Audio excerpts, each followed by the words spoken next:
Bonjour ou bonsoir peuple congolais, ça dépend heure où vous allez kolanangai. Ngai ndeko na bino Christian Bola bien mama peuple mokonzi peuple souverain. Tuye lelo pona koloba makambo ya mboka donc ezali belé mais du moins tout expliquer bino en long et en large. Bon pona okota na mozindo tozana nous na dépêche ko elibiso siko na kata studio. Ezali donc dépêche concernant conférence débat, il y a président Moubake azali président national, il y a UDPS le peuple. Bazali donc azali un des héritiers donc biologique mais donc tolobi politique il y a papa Tshisekedi. Moubake azali ko séjourner en akati ya France donc na Paris.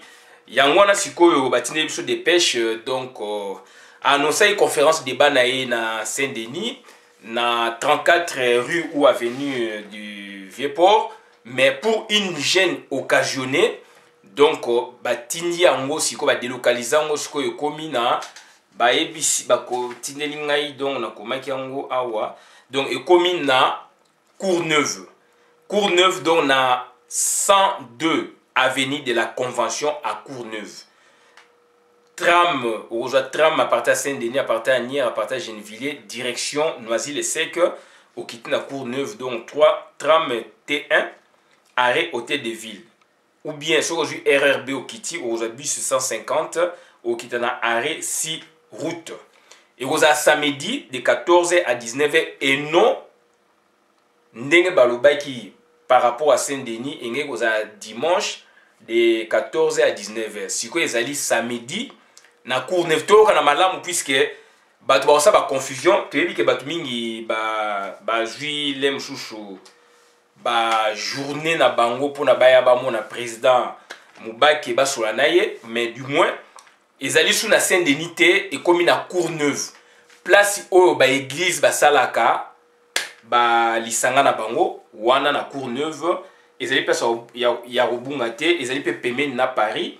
Donc 102 rue de la Convention, 93 120, je me répète, 102 rue de la Convention, 93 120 Courneuve, donc 93 120 Courneuve. Sur le RRB, après au bus 150, au qui est la deuxième station, donc direction Autobi à Noisy-le-Sec, sur Juppé na tramway, direction Noisy-le-Sec, donc au qui est la station hôtel de ville ou bien station 6 route. Tramway T1, hôtel de ville, ba place à Okita, Toyepsi Bino. Donc ils allaient na 102 rue de la Convention, 93 120 Courneuve. Et elle dit conférence débat il y a Valentin Moubake à Bengsi Bino Nyustu ya na bo solo la makamamboka. Donc azali sur place na Paris. Likamtongo to banana ngwana wana ezali donc dépêche ko elbiso ana kata studio. Merci na bato batine biso dépêche wana. Siko to kota na ma solo oyo tonto Sabino. Donc tozali na 3 grands points. Point liboso ezali Jean-Pierre Bemba et Kabila par rapport aux élections. Point mibale candidature ya Cardinal Mosengo. Point à Missa Tezali déclin, il y a Kabila contre quémande de la diplomatie pour le bon voisinage. Et puis, il vous a précédé donc on a critique acerbe intra-diasporique, donc classique contre anarchique. Pourquoi tu le dis? Parce que tu constates dans la diaspora na biso, tu as commis dépassé, tu as commis mité mamabe, tu as commis, tu es zoé belo au salaté. Toujours beloko salate alors qu'il fallait tout l'ona bolingo, il fallait tout l'ona kibomoko, il fallait tout l'ona kilimemia, mais to comme na mutema mabe par rapport à quoi pour na Congo kaka et interprétation comme belé confusion koti, ce n'est pas normal. Muninga so asale loko kumisaye, muninga j'insiste, muninga tanga asale loko ndeko kumisaye. Ça sert à rien. Batunyo chupe bazara na idée ndenge moko te. Ba mususu batangela ngo bakelasi, bakei musika, bakomi bataminene, ba mususu pe atangeli kelasi te. Mais ba négliger mutu na kata société te. Tous un problème lelo na Congo pour faire partie Hippolyte Kanambe.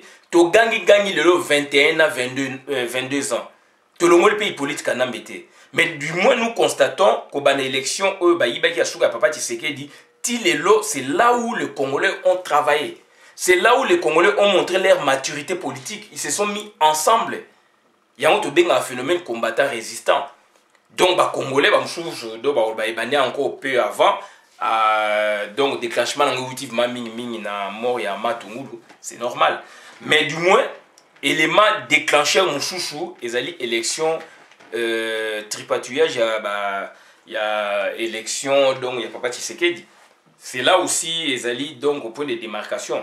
Donc, ça dit, trêve de bavardage, tout ça, confusion, mais du moins, toujours parler n'a pas fait. Tout parler n'a pas fait parce que, donc, comme la situation Oyo, Congolais a commis Moutema Mabé. Congolais a commis toujours qu'on remettre en cause à l'inko Ndima Mouninga te. Il faut Ndima Mouninga na yo oko avancer. Sinon, tu vas te ronger à ton intérieur inutilement. Et vous avez auto-empoisonnement. Et ça sert à rien. Tout ça a besoin d'un déco. Tout ça a besoin d'un déco. Pourquoi Oroïna Mouninga? Na Mouninga na mayele oyo nzamba pesiye askanisi achango au service ya yo ya ye yangai. Et comme na yo olingi kondima yete. Mais yo tangu osala rape ya yo na mayele nzamba pesi yo. Biso tondima kango. Bango oyo zo oyina bandima kango.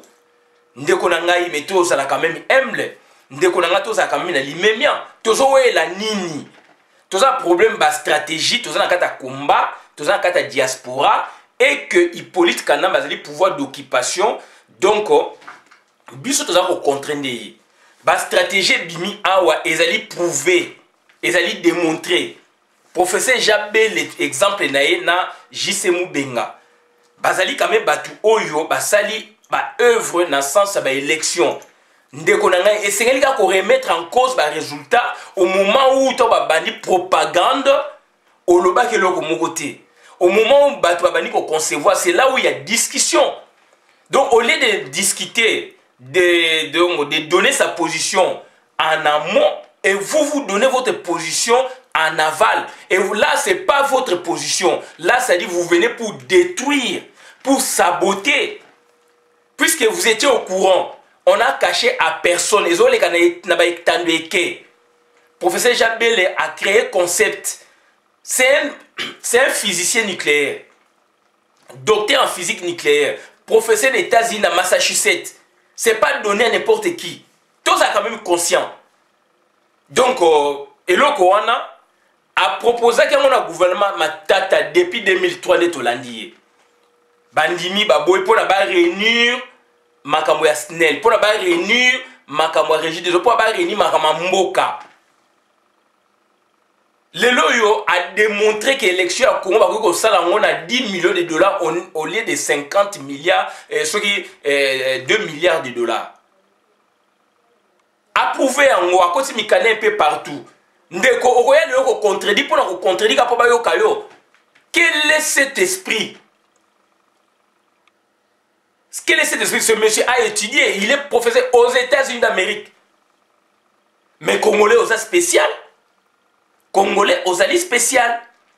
Propagande des bandits, tout ça qu'on a landa qui ont vraiment bien été une semaine il y a élection tout ça est réuni à peu mokonzi na Bruxelles des garçons ya pareil qui a obété le solo ana à 5 coups tu ngai parole tu vas ne permettre à expliquer là on comprend le concept en bien été.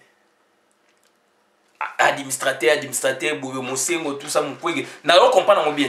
Tina ABC et Somme d'Azaï qui m'ont dit, tu n'avais pas PC parole. Bah, vidéo, ça n'est pas li, mais pas, non, si, chèque fit à faire Zoaki, mais Ali, mais à Zoaki. Voilà, donc il y a des choses comme ça. Donc, ça dit, on en a discuté.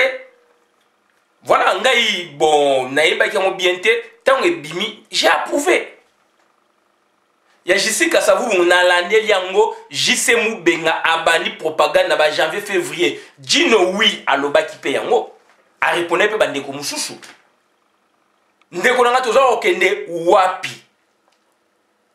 Vous êtes des grands intellectuels et pour, je ne sais pas pourquoi, vous voulez créer des tensions inutiles dans la communauté alors que babiloko oyo eza créé na communauté eza kobangisa pouvoir en place et pouvoir en place c'est à répondaka biso à répondaka ba combattant à répondaka résistance pouvoir en place puisque yo oza na tension là te mais nga naza na tension na yebi c'est depuis longtemps combien de fois Kamere l'époque on a répondu ngai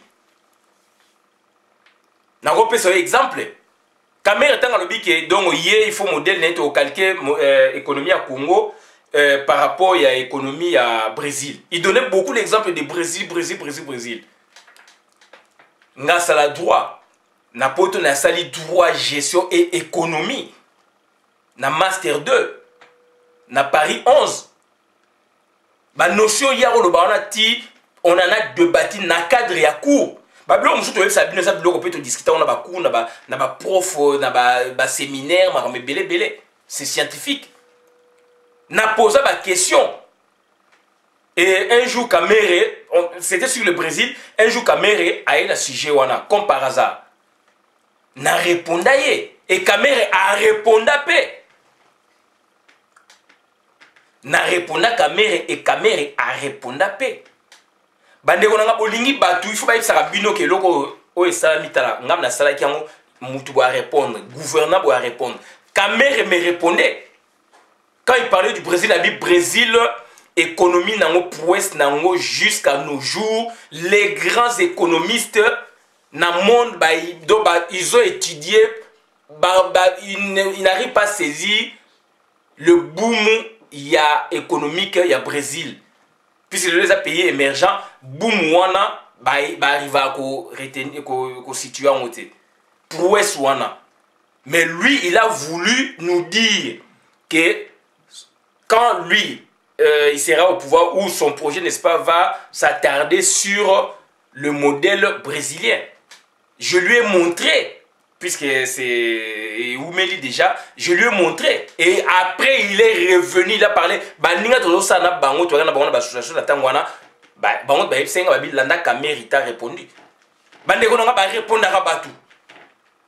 Il répond, puisque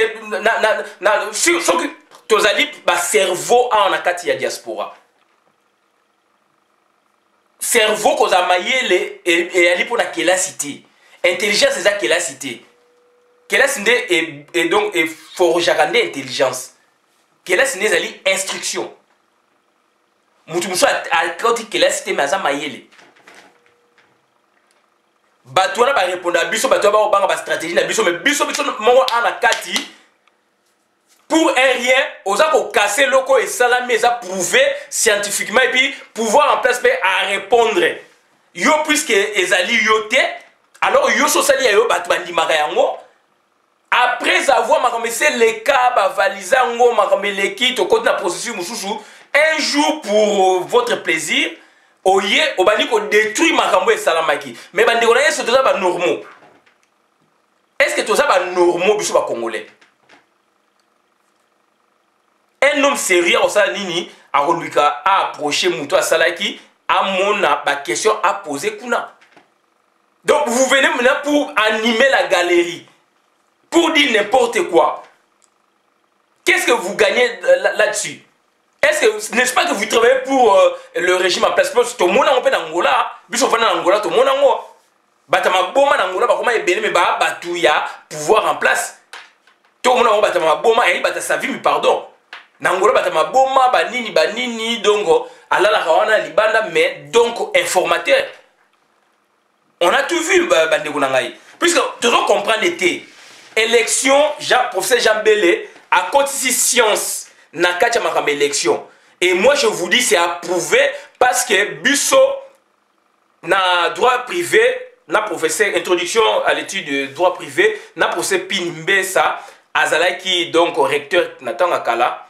Professeur Pindi, parti moboube na chapitre moboube, ça va rapport et à droit na moral, rapport et à droit na pharmacie, rapport à droit na ba science mususu, médecine, pharmacie, médecine dans le cadre de la réglementation, rapport et à droit na sport, dans le cadre de la réglementation, les droits du sport, les alliés, rapport, donc les lois comme sous vaste et on a potentiel tout autant.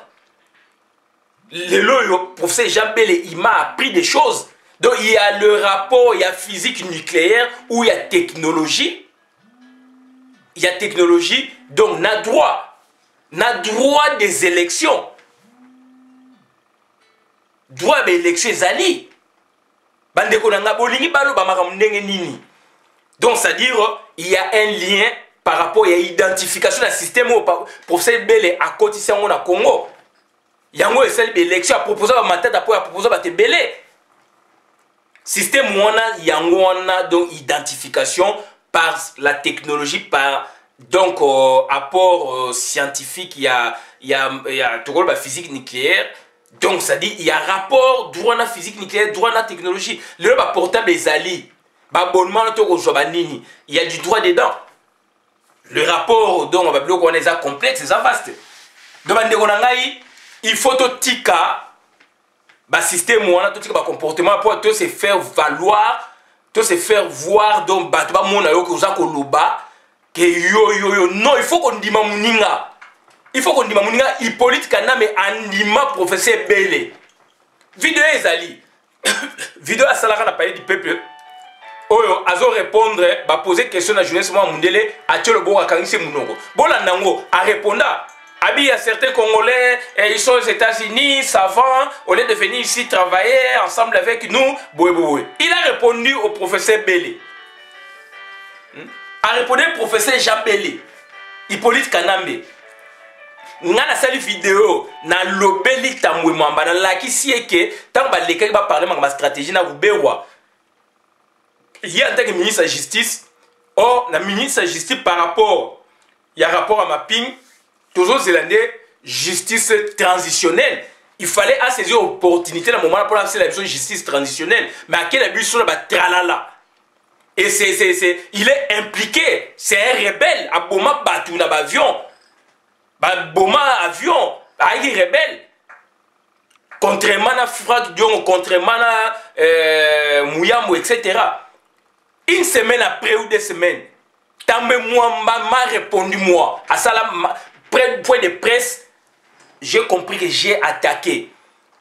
Quand vous faites vos vidéos, vous êtes à côté. Mais c'est votre problème.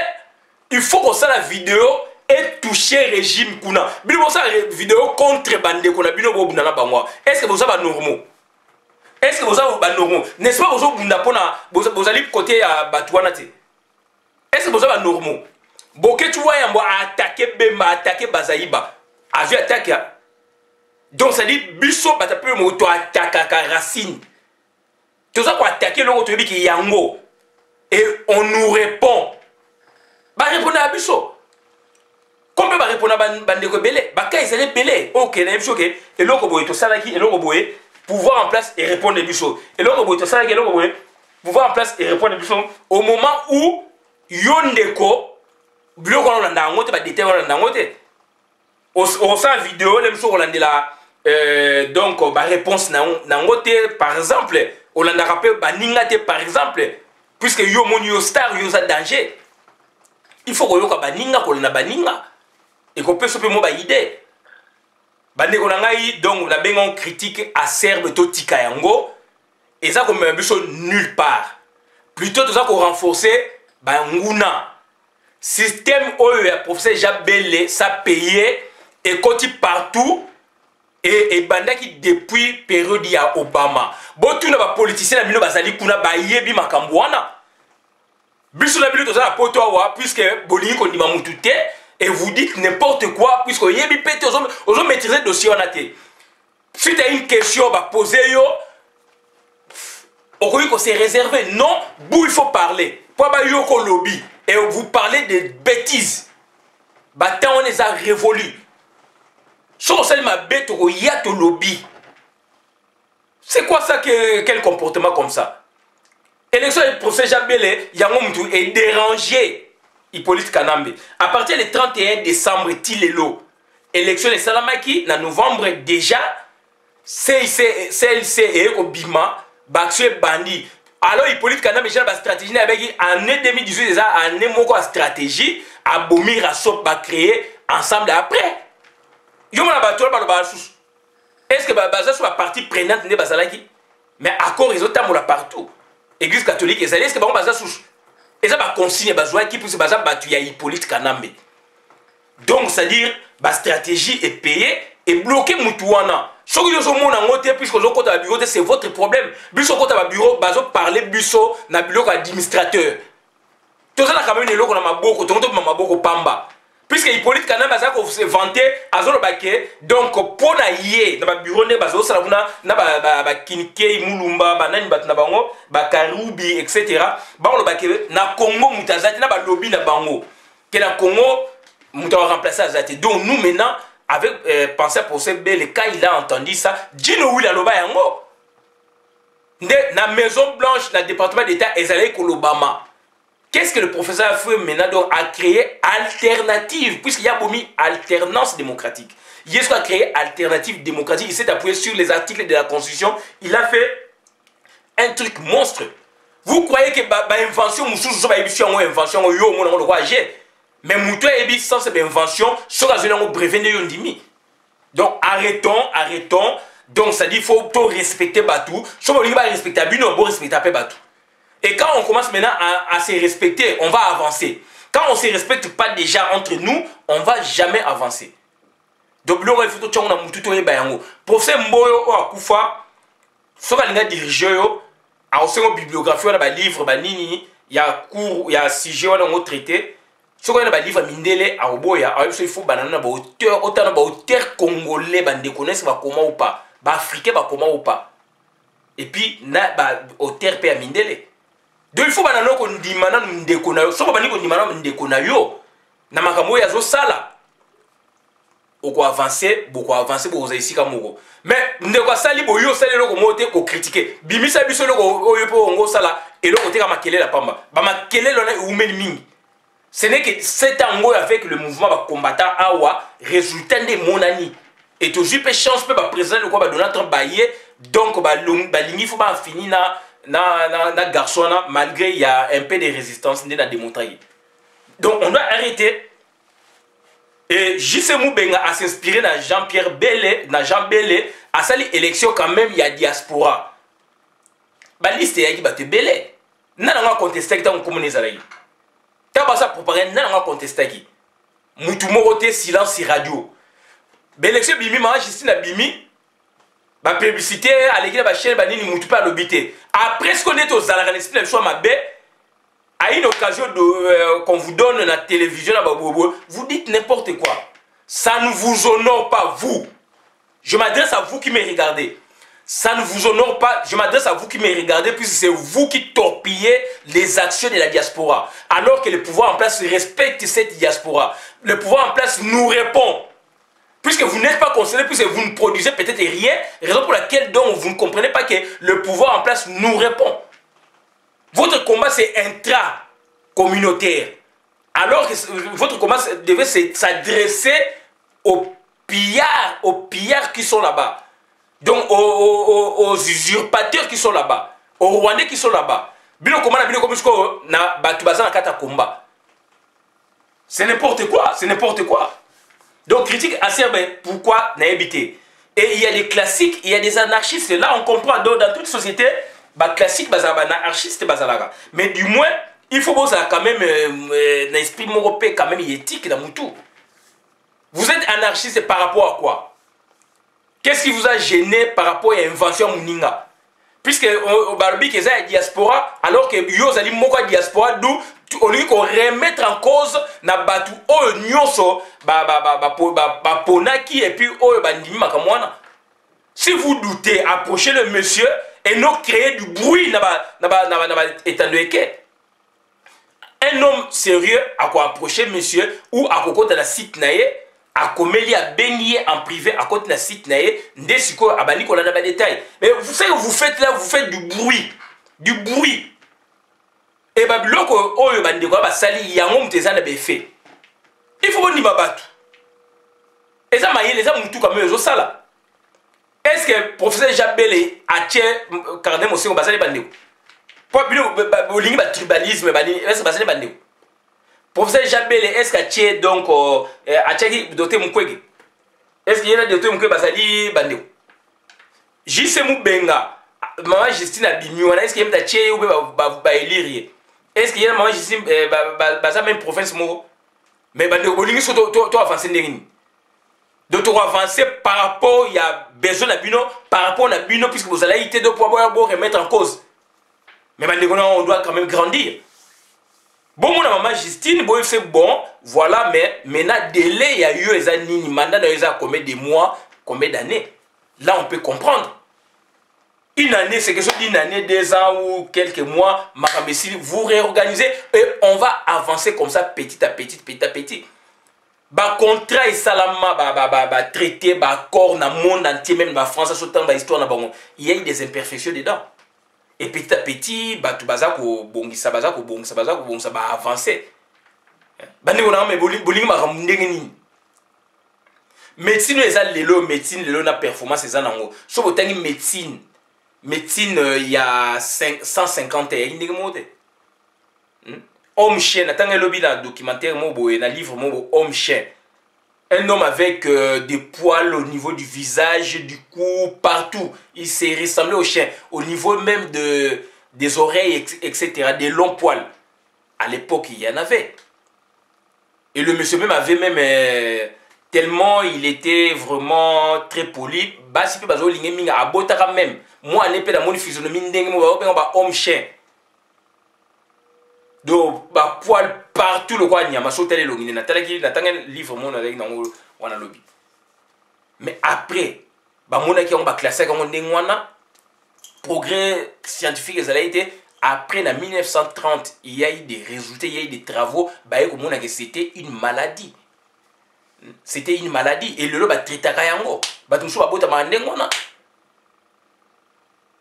do bandeko nanga do il faut to zala batu to les gars ba vidéo de poto la saka ki ezangai songa na lobité bobo non il faut arrêter avec ça to za bana na binoté on est des Congolais et donc so yo boyi c'est votre problème nous on doit avancer maman Jessica ça vous au avancer au landa bangoté.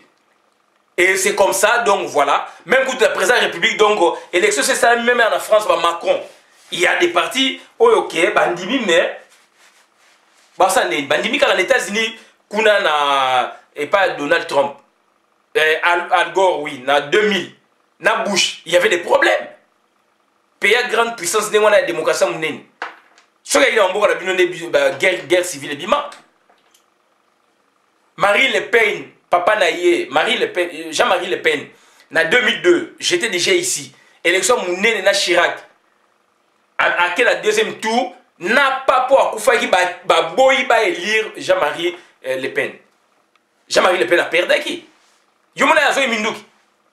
Après, il y a eu le copa généralisé pour la doctrine politique. Chirac a eu 91%. Mais Jean-Marie Le Pen, Andy Maki, son amour a aussi Mindouki. Quel est ce comportement? Comportement où il y a lobby, n'a pas élection, n'a pas service public. Vous allez créer des problèmes. Concéder que favoritisme, concéder que complaisance, non. Vous concédez parce que vous comprenez que le problème est comme ça, donc on doit avancer, c'est comme ça. Maman Jessica, on est ensemble, JC Moubeng, on est ensemble, professeur Jean Bélé, je vous soutiens. Vous êtes de ruminants. Basali Makambo, comme on a vu une côté, personne ne parle. Tant que vous avez bimisi mutumushusu, plébiscité, mouté masko et commis, mabé, pour venir remettre, vous remettez en cause quoi? On ne vous suivra jamais. Donc nous, on avance. C'est n'importe quoi.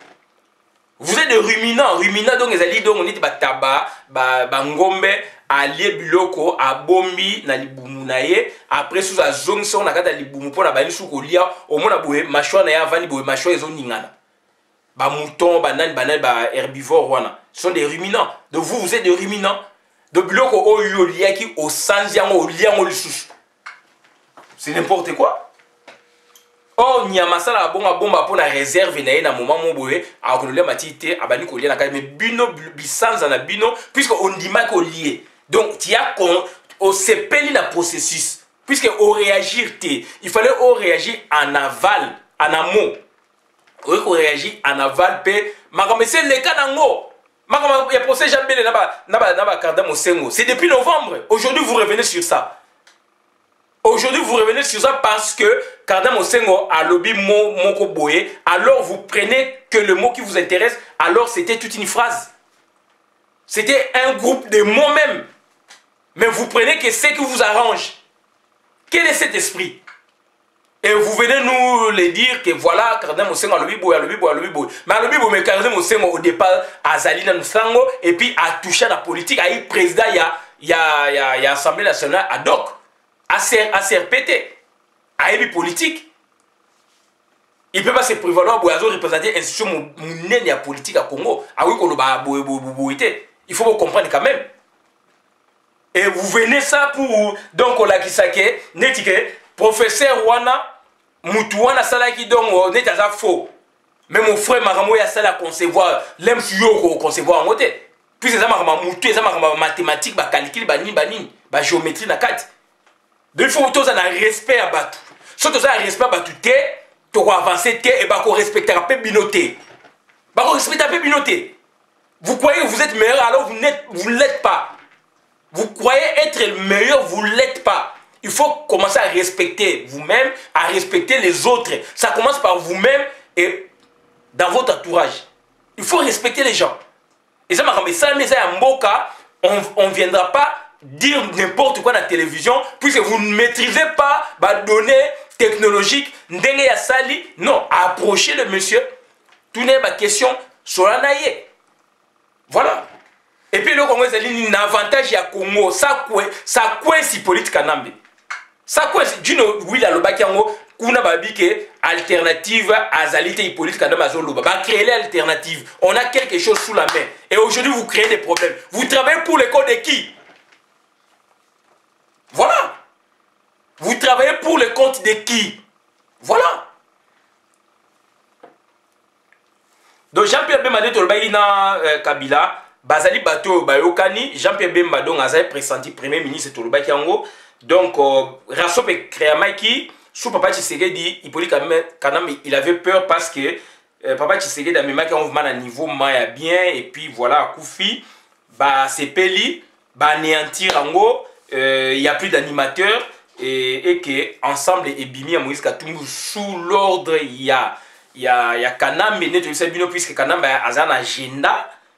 C'est Yenem va solliciter Ayebisi Katumbi créer bomber loko puisque loko on a des déranger pour yango ndem te bloquer ngai. Donc voilà et puis FCC et Obima aloba kango bien que a reçu la plateforme méga plateforme pour na appeler sa pouvoir na opposition na donc appeler sa opposition pouvoir etc. Et aujourd'hui tout le monde Jean-Pierre Bemba Bimi.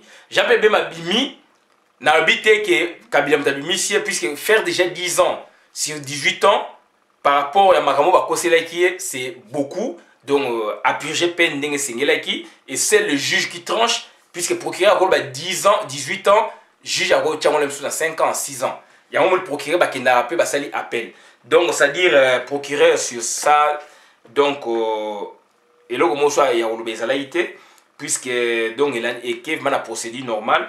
Donc Kabila ça a des sortes que donc problème ils allaient à Bangui à Souki il y a un moment ba manœuvre wana donc à sanctionner tout le monde Alassana Batouké Batoubaza derrière Mundele ayebiye nous on a travaillé yo au travailler yo ndeko o le lozo sepelate na ma élection au travailler ndeko c'est ma élection à travailler mais yo lingi ba ndima yo ya muningo lingi ndimate. Alors, procédure, il y a Mouninga et ça ne peut pas solo makasi. Alors qu'il fallait tous employer des gens pour avancer. Bah, nous sommes des gens et bah, nous sommes des sciences makasi. Et ça va pour na combat dans la société. Donc, ça dit que c'était ça. Et voilà, donc, on a préparé l'élection et nous risquerions donc. Élection mais donc ndenge ba préalable singele qui élection aux alaté élection aux alaté do Hippolyte quand même ayebi ki amiso miliwa du sikoyo azo meka ba manœuvre nyonso tout ezali ko simba te puisque biso pe tozali na plan A na biso na plan B plan A na biso ezali Cardinal Mosengo akotia libaya to lobaki yango leader, le seul leader charismatique ya Congo wana bazara misatu Mobutu akufi papa Etienne akufi etikali mutu tikali ne wana on nyos tout bazara aventurier otuwana Kabila sombi bango. Donc l'unique opposant numéro 1 leader charismatique c'est Laurent Mosengo Passigna. Soko boy sala mokili na yo. Donc ça dit Laurent Mosengo Passigna c'est un grand prêtre, donc un grand cardinal au Batou, tout ça au compté naïe. Donc dans l'expectative d'organiser les élections, c'est ce monsieur-là qui va représenter le peuple congolais. Donc il va donc déposer sa candidature pour que lobby a gagné pour représenter le peuple congolais. Quand vous dites que ça la réunion pour la opposition unique, candidat et opposition unique. Moutouloua Kamer Bosangane le lobby 1 mois, 2 semaines, 2 jours avant ma solo a changé. À ça papa Tshisekedi. Donc la leçon du passé ont servi une note d'exemple. Moutouloua Kamer Boko c'est la ma solo. C'est Azali oreille ya tout pas ouais. C'est un tout c'est un Azali outou mais c'est il est dans le système. Ming baza na kata système. Bozo sangana sikoyo ba mimi binono ndengwana boza récupérer défection de salama 1 mois avant 2 semaines avant Kamer l'avait fait. Kamer l'avait fait. Donc ils ont trop. Donc candidature il y a quand même aussi on t'expliquer bino voilà donc ma stratégie est allée louable, il faut qu'on apprécie makambo ezali ko salama pona makambo et avancer.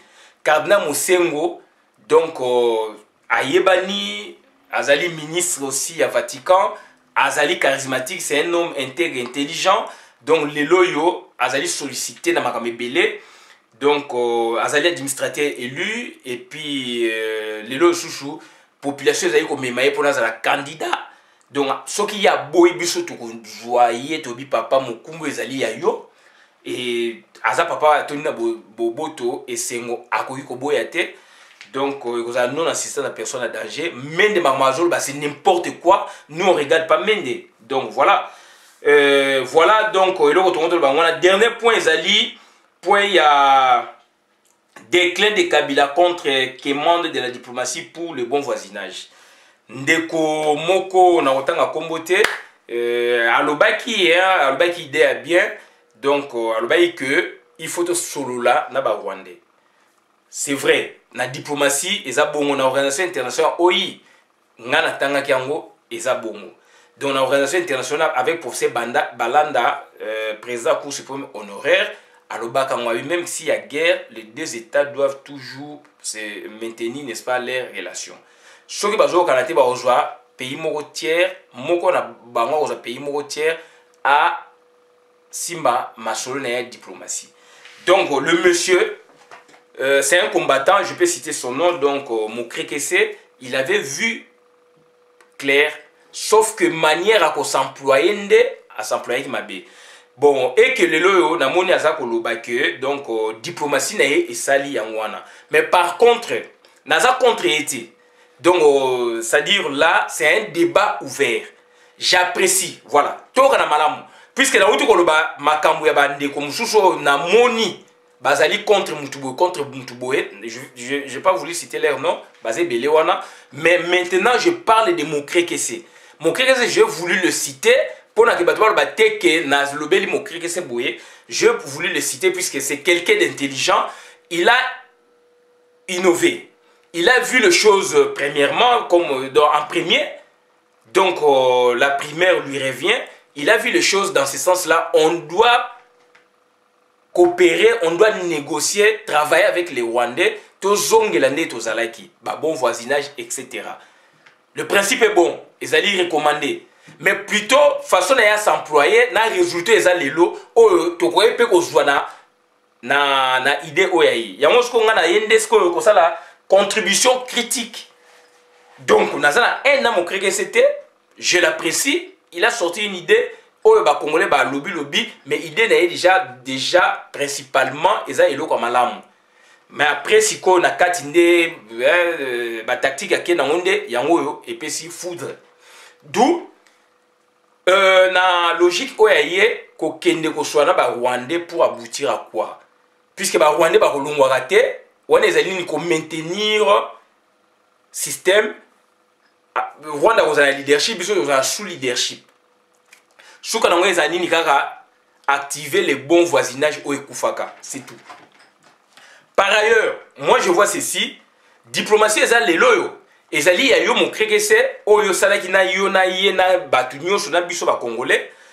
Auto salaki plus ba communauté internationale surtout États-Unis na Donald Trump puisque bango ba initier ma action makasi. Diplomatie wana yango wana et résultat na ngweza nini ezali chute ya Hippolyte Kanambe. Mais yo ezali ko viser, je peux me tromper. On peut faire même un débat, donc mais je peux me tromper, mais moi je vois, vous n'avez pas visé, n'est-ce pas, le déclin ou la chute d'Hippolyte Kanambe par rapport à votre méthode employée pour la diplomatie. Par contre, il y a eu résultat escompté, et il y a nini, tout le monde a sous leadership, et puis Angola a piloté, Rwanda a piloté, avec le même système qui reste, bah, généraux PDG, usurpateur, mais on va activer le bon voisinage. Mais par contre, système au suko démocratie, on a des années qui au Sénégal qui commande. Ils ont conquête mais commande. Mais par contre, au système au suko ngana yopé puisque aux Congolais na ba communauté internationale, ils ont système basé sur la coercition. Donc ça dit sur la force. La résolution 2348, force et puis communauté internationale, ils ont moto, d'où guerre et bimikuna entre guillemets, au biso batapé moko, toujours talango man na ba réserve, mais ils ont ezali kuna et na cadre débat na cadre ya débat interne, c'est vieux dinga bino vieux, pona que eloko wana ya Angola, ya Rwanda, soke simbi bato wana o ba longola kanam hypothèse ba longoli Kagame bango mutu consciemment ba koya ba kotendre biso mais pour la to solo là, c'est là où il y aura une bonne cohabitation, il y aura des bons rétablissements, il y a bon voisinage. Vous voyez, d'où puisque bango ba créer shit ya mutu na bango et puis ba otala que non, on a été bien avec nos voisins dans le Congo. Si on est bien avec le Congo, Busopé ba dividende beaucoup la biso mais bango siko yo ba Kagame ba inde ba boto ya biso ba biloko. Donc c'est ça la différence, d'où yango mona ici na ça ndeko nanga mo krekese de différence ezali wana siko na diplomatie eza siko yo pona ngai eza ya yote ya yo ezalaki mais souka quelque part c'était résultat de activation bon voisinage n'est pas inquiété Kagame, n'est pas inquiété Hippolyte Kanambe. Standardisation, il y a Makambwana et Ngezala. Mais par contre, ils allaient pour faire chuter Hippolyte Kanambe. Et avec la force coercitive, avec imposition, on ne négocie pas. C'est ça la différence. Yokuno qui négocie, côté on négocie pas. Donc, c'est qui a fait quelque chose de bien. C'est scientifique. Donc, tu as innové. On doit parler avec eux. Et la science penga na tanga na droit na organisation internationale ils ont bon la première licence mais sauf que façon de s'employer qui et bongo de s'employer mais résultat nango ndene expliquer bon voisinage. Voilà, donc bande konangai il faut tous à la prudent tous à na yangele d'auto comme na sombele suka bisanga baba libala ekufa kana maluku outi kisangani na masu oleki ba mbanda ka ba lukolela ba bolobo ba kwa mutu libala esukaka na maluku libala ekabona na maluku donc bato bazali wana na Congo o ba bala neki na ba Rwandais to boyi mabala na bango to ba ko bala na politique o ba sala ki ba liaison politique libala ezali ko panzana kalate bolingaki minduki ezali bolingaki minduka donc il faut mettre balle dans la tête ba ko loger balle dans la tête tozangi batute tozangi ba congolais te et ça dès que ezali za ko piloter action wana Hippolyte Kanambe olukaki minduki plan B minduki ezali bande ko na ngai eloko moko ko banga ezate ça passe ou ça casse Minduki ezali alukaki Minduki ba loger balle dans la tête, ba ko loger balle dans la tête. Mais précédé par notre joker cardinal Moussengo. Et dans cela même tu n'as rien à nous dire, tu n'as rien à nous apprendre. Cardinal Moussengo étant congolais, azana droit au Tchalibaya. Donc likambo nazalaki koyebisa bino yango wana do bandeko na ngai naza kosenga ma pardon to se respecter tozala ensemble tina moko ya kosala bacritique acerbe inutilement pour rien eza mawa trop. Donc mutu moko à l'équipe mutu wana pe aza na ye te mutu moko pa gagné wana bamilliard pe aza na ye te amoi ko ozala kolabo osala makambo mosusu ya sous-marin. Puisque la réaction aux autres malelo au lieu de critiquer le gouvernement en place, mais nous allons critiquer bandeko bozo na combat. Alors bandeko na combat et bango mingi nde ba ko mona passe puisque ba ko même ko attaquer ba famille bango mutu kwa Bokechwa yambo. Donc bandeko na ngai il fallait que Bokechwa yambo donc a position o yazara nango naturel, il y a justice contre Jean-Pierre Bemba pour na batu mususu ba comprendre que Bokechwa yambo azalaka tribaliste était, azalaka régionaliste était. Quelle conception, quelle énergie pour senga na batu. Et la même énergie sur de senga on a bino sans s'inverser pour ça la pour pesaté. Je vous remercie pour la vidéo madame la compte la communauté. Donc pour rappel, conférence débat, il y a Valentin Moubake et Zali délocalisé pour une gêne occasionnée. Et ça sur la scène de Nité, na 34 donc avenue Ouru du Vieux-Port non. Et comme il a Aubervilliers donc pardon, et comme il a Courneuve, et comme il a Courneuve s'il vous plaît. Et comme il a Courneuve Aubervilliers bien sûr, mais donc on a Courneuve parti à Courneuve. Et comme il a Courneuve, na 102 avenue de la Convention à Courneuve. Aujourd'hui tram oyo et outi ba Anière Saint-Denis et ça au Kende au Kiti na arrêt hôtel de ville. Chokoye na heure au Kiti au bis 150 au Kiti na arrêt 6 routes. Donc ils allaient samedi de 14h à 19h et non dimanche et non à Saint-Denis mais na Courneuve. Donc ils allaient na Courneuve. Donc et là on regarde web sabina ngwana. Voilà la vidéo madame boka balanga compte la communauté to bi merci ngai Christian bola bien membre peuple mon peuple souverain ndeko so au sali désordre biso to wa sa vidéo. To sa vidéo to ko finga na te mais to ko parler ba fait observable. Donc ndeko sali likambu boko kota komoni na kati pourquoi ba tunu yo question.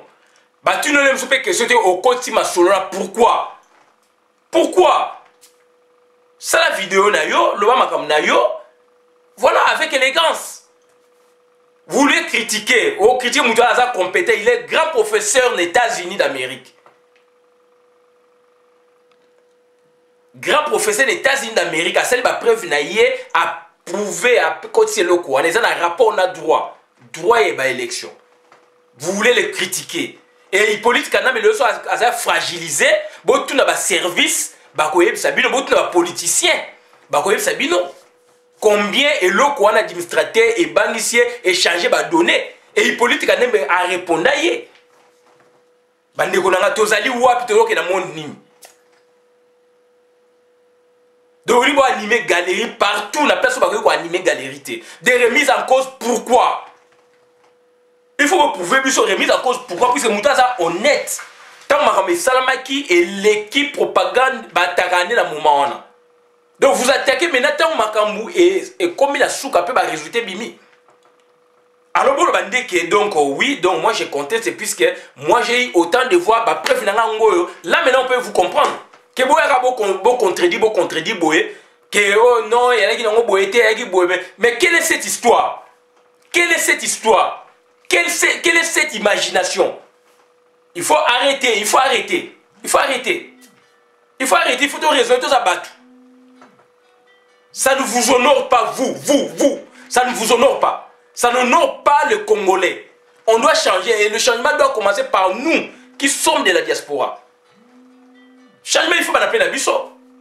Toujours ma critique, ma solution est mon arrêté. Ça fait aujourd'hui 22 ans, mais on a travaillé que 7 ans. Il y a des apports et il y a des résultats. au moment où le gouvernement ça qu'on répond le président de la République à répondre au professeur Bélé F Bazaï va répondre au Ketchou François Mamba va répondre à Bisso Oyo. Non, vous venez là pour contredire des gens parce qu'il faut yo kayo ou le baboui. Le temps sont révolus. Donc au lobby va répondre calmement à vos pétés avec beaucoup d'exemples et bolingo marché bon to marché nengwana.